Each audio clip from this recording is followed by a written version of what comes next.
আসসালামু আলাইকুম রহমতুল্লাহ বরকাতুহু। তে বন্ধুগণ, আশা করি আল্লাহ পাকের রহমতে সকলেই সহি সালামত আছেন।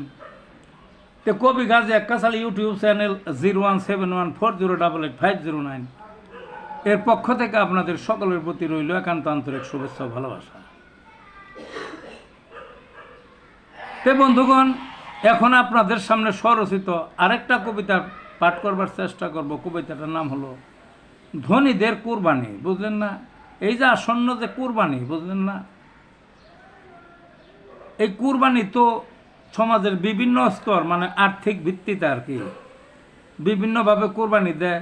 অনেকেই খুবই জাঁকজমক দেয়, বড় লোক নামে পরিচিত বা ধনী। মধ্যবিত্ত কীভাবে দেয়, কেউ দিতে পারে না, কেউ বাগে যোগে দেয়, অনেকে পারেও না। আর মিসকিন যারা হেরে গরিব তারা তো একেরই পারে না, চায় চোখ দেখাতে। যাই হোক, ধনীরা কোরবানি দেয় কীভাবে? তারা তো খুব খুশি কোরবানির ঈদ আসলে। বিশাল বিশাল এক একটা কোরবানি দিবে, বিশাল বিশাল গরু, হাক ডাক, সারা বছর গল্প গুজব। তাদের কোথায় থেকে কিনবে, কত বড় গরু কিনবে, সারা বছর গল্প গুজব করে কাটায়। ঈদের কয়েকদিন আগে তারা, মানে নতুন ঈদের চাঁদটা উঠলেই তারা হাটে বাজারে খোঁজাখুঁজি শুরু করে, হাটে বাজারে খোঁজাখুঁজি শুরু করে। হাতির মতো দৈত্যাকার গরু কিনা আনে, মিছিল করে কিনা আনে, তাকে কোরবানি দেয়।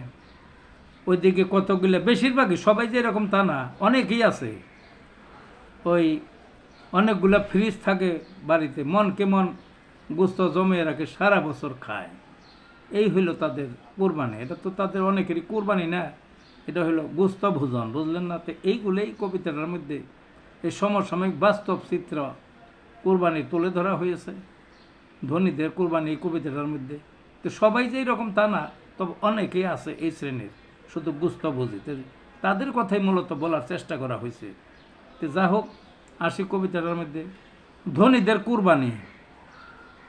ধনী লোকে কোরবানি দেয় সাজো সাজো রবে, সারা বছর আলোচনায় কুরবানি ঈদ কবে। যেই উঠিল কুরবানির চাঁদ, আর কি দেরি সহে, সাঙ্গপাঙ্গ সহ তারা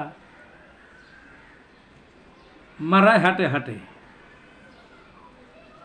চায়ের আড্ডায় ঘুরে ঘুরে এমন গল্প মারে, কুরবানিতে দেখে নেব গরু কারে বলে। বুঝলেন না? হাতির মতো বিশাল গরু কিনবে সবার আগে, ঢাক বাজিয়ে আনবে টেনে ঈদের দুদিন আগে। ঘরের ভেতর ডিপ ফ্রিজ, রিজার্ভ গোটা ছয়ে, ঘরের ভেতর ডিপ ফ্রিজ, রিজার্ভ গোটা ছয়ে, মনকে মন গুস্ত রেখে খায় বছর ভরে। গরিবে পায় দুই এক টুকরা, ঠেলা গুতার ভরে। গুস্ত ভোজন আসল কথা ধনী লোকের ঈদে। এই ছিল বন্ধুগণ কবিতাটা। ভালো থাকুন।